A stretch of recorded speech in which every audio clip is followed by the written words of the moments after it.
ऐसी वीडियो रोज देखने के लिए आप मेरे वीडियो को लाइक करें, इस पे कमेंट करें और अपने दोस्तों के साथ शेयर करें। और हाँ, अगर आप इस चैनल पे नए हैं तो इसे सब्सक्राइब करना ना भूलें। यह कहानी है एक लड़की को देखा तो पार्ट 2 का 1646 से आगे की कहानी। इस वक्त इस पूरे कमरे में चहल पहल दिखाई दे रही थी। किसी के हाथ में साड़ी दिखाई दे रही थी तो किसी के हाथ में ज्वेलरी, तो किसी के हाथ में तैयार होने के लिए अन्य कोई सामान दिखाई दे रहा था। हालांकि मारवा हाउस में इतने कमरे थे कि सभी को रुकने के लिए अलग अलग कमरा अलॉट हुए थे, लेकिन अलग अलग कमरा अलॉट होने के बावजूद वह सभी एक साथ इसलिए दिखाई दे रही थी क्योंकि बातें करना और अपनी चीजों को दिखाकर उस पर दूसरों की कंफर्मेशन लेने के लिए ही वह हम पर अच्छी लगेगी या नहीं बेहद जरूरी है। खासकर तब जब बात किसी फंक्शन की हो और सबसे अच्छा दिखने की हो। इस वक्त सभी अपने अपने सामान के साथ अपने अपने रूम में जाने के लिए तैयार थी। सभी के हाथ में वही सामान थे जिसे वह एक दूसरे को दिखाना चाहती थी। भूमिका और नंदिनी की बातों को सुनकर सभी अपने अपने चेहरे पर बड़ी सी मुस्कान लेकर अपनी अपनी जगह पर स्थिर रह जाती हैं। सभी को हंसते हुए देखकर भूमिका भी हंस पड़ती है। अब नंदिनी भूमिका का हाथ पकड़कर उसे एक चेयर पर बिठा देती है, फिर उसके दोनों कंधों पर हाथ रखकर उसके पीछे की तरफ खड़ी हो जाती है और कहना शुरू करती है, राजलक्ष्मी और श्रेया दोनों को ही हम सभी साड़ी पहनने के लिए मना कर रहे थे, लेकिन अगर वह साड़ी भी पहनना चाहती हैं तो क्या किया जा सकता है। अब तुम अपना ही देख लो। हम चाहते हैं कि तुम साड़ी पहनो, पर तुम हो कि गाउन पहनना चाहती हो। कभी तो ऐसा होना चाहिए कि हम अपनी मॉडर्न भूमिका की ट्रेडिशनल लुक में देखें। ठीक इसी वक्त आयशा मारवा भूमिका के पास आती है और कहती है, मुझे अच्छी तरह पता था कि तुम इसी तरह रिएक्ट करोगे। फिर भूमिका के चेहरे पर हाथ लगाते हुए कहती है, और सही भी है, अपने घर का फंक्शन है, द बेस्ट दिखना तो बनता ही है। अगर अपने टेस्ट के हिसाब से तैयार ना हो पाए तो हम कॉन्फिडेंस कैसे लगेंगे। फिर भूमिका का हाथ पकड़कर उसे वही दरवाजे की ही एक और खड़ी डिजाइनर के पास लेकर जाती है, जिसके पास स्टैंड पर ढेर सारी साड़ियां टंगी हुई थी। अब आयशा आगे कहती है, मैं तुम्हारा ही इंतजार कर रही थी। यह सभी साड़ियां खास भूमिका के टेस्ट और स्टाइल के हिसाब से डिजाइन की गई है। मुझे पूरा यकीन है कि इसमें से कुछ न कुछ तुम्हें पसंद जरूर आ जाएगा। इन्हें विशेष तुम्हारे लिए ही मंगवाया गया है। अगर तुम यहाँ नहीं आती तो कुछ ही देर में यह तुम्हारे रूम में पहुँचने वाली थी। अब भूमिका के चेहरे पर भी बड़ी सी मुस्कान आ जाती है और एक बार फिर से वह अपनी दोनों बाहें आयशा के गले में डाल देती है और फिर thank you thank you thank you कहकर आयशा को अपनी बाहों से आजाद कर देती है। फिर डिजाइनर की तरफ देखकर कहती है, तुम इन सभी को लेकर मेरे रूम में आ जाओ। भूमिका के हाव भाव और खुशी देखकर एक बार फिर सभी हंसने लगते हैं। जैसे ही भूमिका कमरे से बाहर जाने के लिए दरवाजे तक पहुंचती है, फिर कुछ याद करके रुक जाती है और मुड़कर राजलक्ष्मी और श्रेया की तरफ देखकर कहती है, अभी भी बहुत देर नहीं हुई है, अच्छी तरह सोच लो। कोई लाइट वेट डिजाइनर गाउन पहनना ही तुम्हारे लिए ज्यादा अच्छा रहेगा। अपनी बात कहकर भूमिका वहाँ से चली जाती है। भूमिका के जाने के बाद राजलक्ष्मी और श्रेया एक दूसरे के चेहरे की तरफ देखने लगते हैं। तभी आयशा उनके मनोभाव को समझते हुए उनसे कहती है, हाँ, भूमिका एकदम सही कह रही है। इस कंडीशन में तुम दोनों के लिए कंफर्ट पर ध्यान देना ज्यादा जरूरी है। अगर इस वक्त तुम्हारी समस्या ड्रेस का अरेंजमेंट है तो मैं तुम्हें बता दूं कि डिजाइनर सभी तरह की ड्रेसेज के साथ यहाँ पर रेडी है। तुम दोनों जाकर अपने टेस्ट के हिसाब से ड्रेस सिलेक्ट कर सकती हो। लेकिन अगर तुम ऐसा नहीं चाहती हो तो तुम्हें भूमिका की बात पर ज्यादा ध्यान देने की जरूरत नहीं है। तुम अपनी सुविधा और इच्छा के हिसाब से जो पहनना चाहती हो वही पहनो। धीरे धीरे आकाश के डूबते हुए सूरज की मनमोहक सी लालिमा फैल चुकी थी। रात का अंधेरा आगे बढ़ने लगा था। धीरे धीरे बढ़ते हुए अंधेरे के साथ मारवा हाउस की रोशनी भी बढ़ रही थी। मारवा हाउस के जगमगाहट के चलते आसमान के मोतियों को देख पाना संभव नहीं रह गया था, लेकिन इसमें भी कोई चिंता वाली बात नहीं थी क्योंकि आज खुद मारवा हाउस में ढेरों तारों को टिमटिमाते हुए देखा जा सकता था। अब आप चांद के बारे में पूछेंगे तो आज मारवा हाउस में एक नहीं बल्कि 2 चांद दिखाई देने वाले थे, लेकिन उसमें अभी कुछ वक्त था। मेहमानों के आने का वक्त हो चला था। घर के ज्यादातर सभी लोग तैयार हो चुके थे। भूमिका भी इस वक्त पूरी तरह से तैयार थी। वह ट्रेडिशनल साड़ी में भी वेस्टर्न लुक को मात दे रही थी। उसने सीक्वेंस वर्क की लाइट वेट साड़ी को पहनने के लिए चुना हुआ था और उसे एक डिजाइनर ब्लाउज के साथ पेयर अप किया था, जिसकी बैक साइड की नेक काफी डीप थी। एक तो भूमिका की हाइट पहले ही काफी अच्छी थी, ऊपर से उसने पेंसिल हाई हील के साथ साड़ी को लो वेस्ट पर पहना हुआ था। उसने साड़ी के पल्लू को पतले प्लेट के बदलकर पूरी तरह से ढीला छोड़कर कंधे पर पिनअप किया था। उसके चेहरे की खूबसूरती और खूबसूरत फिगर इतने तो वेस्टर्न आउटफिट में भी उभर कर नहीं आते जितना साड़ी में आ रहे थे। भूमिका के पूरी तरह से तैयार हो जाने के बाद उसकी मेकअप आर्टिस्ट उसे गले में लाइट नेकलेस पहनाने की सलाह देती है, लेकिन भूमिका का अपना स्टाइल था। भूमिका अपने कानों में डायमंड लगे हुए लंबे चेन स्टाइल के इयररिंग्स पहनती है और गले को खाली रखती है। एक हाथ की कलाई में इयररिंग से मैचिंग ब्रेसलेट पहनना और दूसरे हाथ में उसी स्टाइल की वॉच पहनना उसे बहुत ज्यादा पसंद था। इस वक्त भूमिका जल्दी से जल्दी तैयार होकर प्रीति के कमरे में पहुंचना चाहती थी। इस वक्त वह पूरी तरह से तैयार हो चुकी थी। जैसे ही वह अपने कमरे का दरवाजा खोलकर प्रीति के कमरे की तरफ जाने के लिए कुछ कदम बढ़ाती है, तभी उसके सामने की तरफ से कौटिल आता हुआ नजर आता है। कौटिल मुस्कुराते हुए चेहरे के साथ अपने सामान्य चाल से चलते हुए आगे की ओर बढ़ रहा था। तभी कौटिल की आंखें भूमिका की कमर पर चली जाती है और वहीं टिक कर रह जाती है। कौटिल के आगे बढ़ते हुए कदम खुद ब खुद धीमे होते चले जाते हैं। उसे ऐसा महसूस हो रहा था जैसे उसके हाथ उसका साथ नहीं दे रहे थे और कौटिल को पीछे छोड़कर भूमिका की कमर की तरफ बढ़ना चाहते हैं। इस वक्त कौटिल्य को ऐसा लग रहा था जैसे उसके आसपास भीनी भीनी खुशबू का एहसास है और वह खुशबू उसे मदहोश कर रही है। अब कौटिल्य का एक हाथ आगे की तरफ बढ़ जाता है और पैर अपनी जगह पर ही रुक जाते हैं। उसे भूमिका सामने से अपनी ओर आती हुई दिखाई दे रही थी। उसे ऐसा लगा जैसे भूमिका उसकी बाहों में है और उसके बेहद करीब है। कौटिल्य भूमिका की कमर पर हाथ रखकर उसके इस स्पर्श को अपने हृदय के अंदर तक महसूस कर पा रहा था। यह एहसास कौटिल्य को अंदर ही अंदर बेहद मीठी गुदगुदी कर रहा था। अचानक से उसकी आंखें बंद हो जाती है।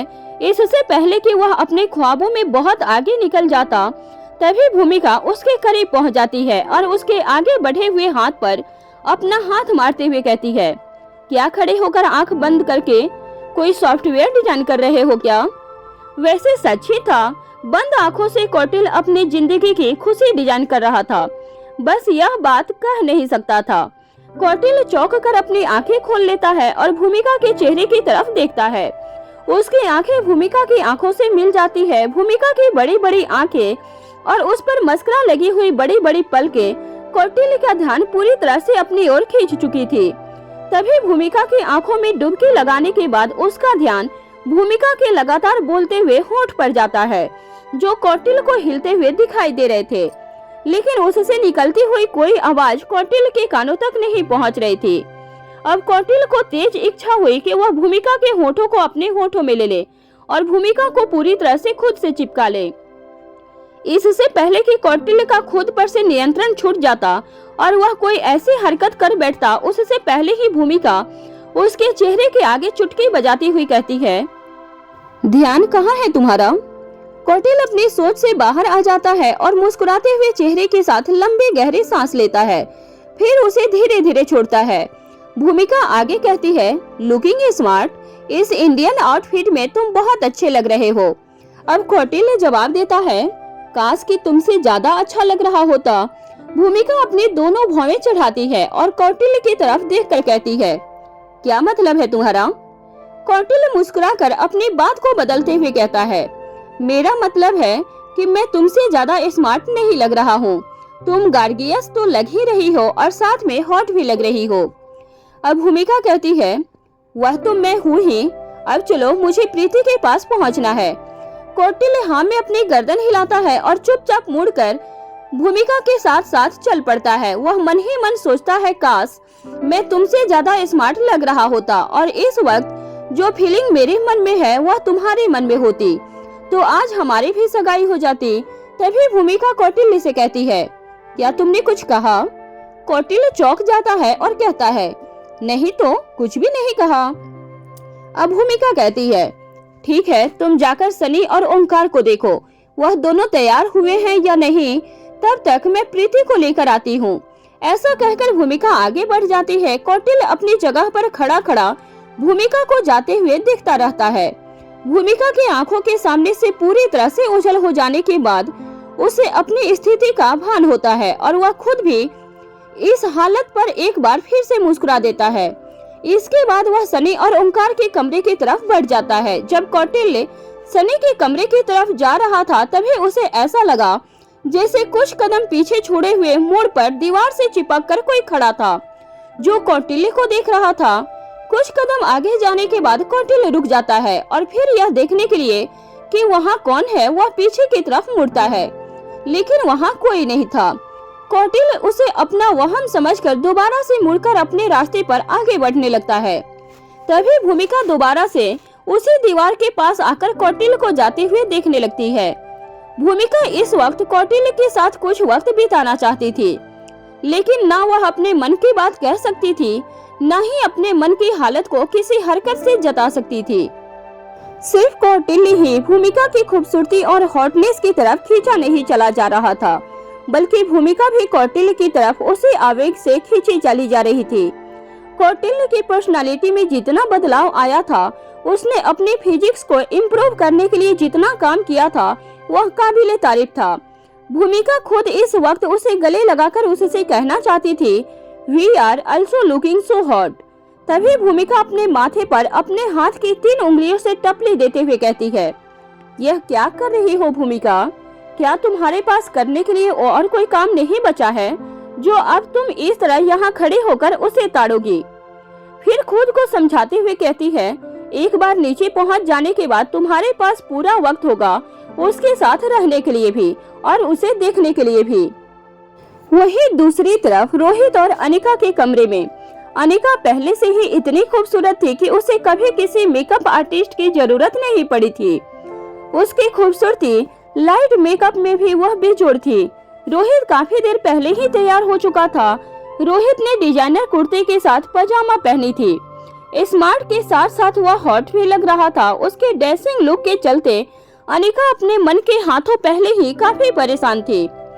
अपने मन को स्थिर रखकर अनिका कई बार रोहित को नीचे जाकर मेहमानों को अटेंड करने के लिए कह चुकी थी। अनिका के कई बार कहने पर भी वह कमरे में ही जमा हुआ था। अनिका एक बार फिर कहती है, मिस्टर मारवा, तुम्हें हॉल में जाना चाहिए, तुम्हारे मेहमान तुमसे मिलने के लिए परेशान हो रहे होंगे। अंत में जब वह देखता है कि अनिका उसे बार बार नीचे जाने के लिए कह रही है, तब वह कह देता है, मैं इस कमरे से बाहर तुम्हारे साथ ही जाऊंगा। रोहित बेड के किनारे पर बैठकर अनिका को देख रहा था। अब तक अनिका अपनी साड़ी पहन चुकी थी। अब वह शीशे के आगे खड़े होकर तैयार हो रही थी। वह लगभग तैयार ही हो चुकी थी, तभी रोहित का ध्यान अनिका के चेहरे से हटकर उसकी कमर पर जाता है। अनिका का फिगर अंजुला की मूर्तियों से भी कहीं ज्यादा आकर्षण पैदा करने वाला था। अनिका की खूबसूरती को शब्दों में बांधना संभव नहीं था। इस पर रोहित की क्या हालत होती होगी यह तो अनुमान लगाना भी मुश्किल है। अपनी जगह से खड़े होकर रोहित अनिका के करीब पहुंच जाता है और अनिका के ठीक पीछे खड़े होकर शीशे में अनिका को देखता है। अनिका अपनी नजरें उठाकर अपने ठीक पीछे रोहित के प्रतिबिंब को देखती है। तभी उसका ध्यान रोहित के हाथ पर जाता है। तभी अनिका चेतावनी देने के अंदाज में बोल उठती है, खबरदार मिस्टर मारवा, अपने हाथों को कंट्रोल में रखो, मुझे हाथ भी मत लगाना। अब रोहित अपना हाथ पीछे कर लेता है और मुस्कुराकर बात को मान लेने के अंदाज में कहता है, ठीक है, नहीं लगाता हूँ, तुम्हारी मर्जी के खिलाफ भला तुम्हें हाथ कैसे लगाया जा सकता है।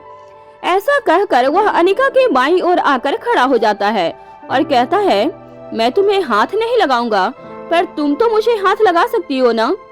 अब तक अनिका पूरी तरह से तैयार हो चुकी थी और वह रोहित की बात पर ज्यादा ध्यान न देते हुए उससे आगे कहती है, अब चलो। रोहित कहता है, नहीं नहीं, पहले। अपनी बात को अधूरा छोड़कर वह चुप हो जाता है। अब अनिका कहती है, क्या पहले? रोहित अपने होठों पर उंगली रखकर हटाते हुए कहता है, पहले मुझे किस चाहिए। अनिका अपनी आंखों को और बड़ा बड़ा करके अपना मुंह खुला रखकर रोहित के चेहरे की तरफ देखती है। अब रोहित कहता है, इतना हैरान होने वाली क्या बात है कि अपनी बेबी से इतना भी नहीं मांग सकता। अब अनिका रोहित की तरफ उंगली करते हुए कहती है, क्या यह तुम्हारी मांग का सही वक्त है? अब हटो सामने से और मुझे जाने दो। रोहित को एक तरफ करते हुए अनिका 2 कदम आगे बढ़ जाती है। रोहित अनिका के पीछे से दोबारा उसके आगे पहुंच जाता है और लगभग दरवाजे के सामने खड़ा हो जाता है। अपने दोनों हाथों को फैलाकर विपरीत दिशाओं में सीधा करते हुए उन्हें इस तरह फैला देता है जैसे वह अनिका का रास्ता रोक रहा हो, और कहता है, जब तक तुम मुझे किस नहीं दोगी तब तक मैं यहाँ से हिलने वाला भी नहीं हूँ। अनिका कहती है, मैं देख रही हूँ तुम्हारी हिम्मत दिन ब दिन बढ़ती जा रही है। यह पहली बार था जब रोहित अनिका से इस तरह जिद कर रहा था, और वह भी ऐसे वक्त पर जब नीचे मेहमानों का तांता लगा हुआ था और उन दोनों का जल्द से जल्द नीचे पहुंचना बहुत जरूरी था। अब रोहित बड़े ही प्यार से मासूम बच्चे की तरह कहता है, ठीक है, मैं पनिशमेंट के लिए तैयार हूँ, तुम पनिशमेंट ले लेना, लेकिन फिलहाल मुझे किस चाहिए। अब अनिका अपने दोनों हाथ कमर पर रखकर रोहित को घूरती है। रोहित अनिका की बड़ी बड़ी आंखों में खो जाता है। अनिका अपने गले से हूं की आवाज निकालती है। जब वह देखता है कि अनिका मानने वाली नहीं है तो वह सामने से हट जाता है और जाकर एक बार फिर से बिस्तर के कोने पर बैठ जाता है। फिर कहता है, ठीक है, तुम जाओ, मैं नीचे नहीं आऊंगा, जब तक तुम मुझे किस नहीं दोगे मैं बिल्कुल भी नीचे नहीं आऊंगा। अनिका घूमकर रोहित की तरफ देखती है। अब रोहित एक बार फिर से कहना शुरू करता है, मुझे इस तरह घूरने से मेरी फीलिंग्स खत्म नहीं हो जाएगी। एक तो तुम पहले ही इतनी खूबसूरत हो, ऊपर से साड़ी में तुम्हारे चेहरे के साथ साथ तुम्हारे शरीर की खूबसूरती भी मुझे अपनी तरफ बुलाना शुरू कर देती है। अब तुम ही बताओ, तुमसे बेहद प्यार करने वाला तुम्हारा पार्टनर अपने आप पर कैसे नियंत्रण रखे। फिर बात को थोड़ा और आगे बढ़ाते हुए कहता है, हाँ मुझे पता है तुम यही चाहती हो कि मैं सारा वक्त तुम्हें देखता रहूं और अंदर ही अंदर तड़पता रहूं। क्या तुम मुझे एक छोटी सी किस नहीं दे सकती? अब रोहित भी बिना सिर पैर की बातें सुनकर अनिका की हैरानी और भी बढ़ जाती है। रोहित से इस तरह की हरकत की उम्मीद अनिका ने बिल्कुल भी नहीं की थी। वह अपने हाथों को कमर से नीचे करते हुए रोहित की तरफ एक हाथ करते हुए कहती है, मैं तुमसे आखिरी बार पूछ रही हूँ, तुम्हें मेरे साथ नीचे चलना है या नहीं चलना है? तब से रट लगाई हुई थी कि मेरे साथ नीचे जाओगे। अब जब मैं नीचे चलने के लिए तैयार खड़ी हूँ तो वहाँ बिस्तर पर बैठे हो। रोहित झट से जवाब देता है, मैं साथ चलूंगा पर पहले किस चाहिए। अब अनिका थोड़ा सा गुस्सा करते हुए जवाब देती है, अच्छी बात है, यहीं बैठे रहो, मैं जा रही हूँ, तुम्हारी किस कभी किस पर खत्म नहीं होती है। अब यहीं बैठकर इंतजार करो और अपने रोमांस के लिए। ऐसा कहकर अनिका मुड़ती है और दरवाजा खोलकर बाहर की तरफ चली जाती है। रोहित अभी भी कमरे के अंदर ज्यों का त्यों बैठा हुआ था।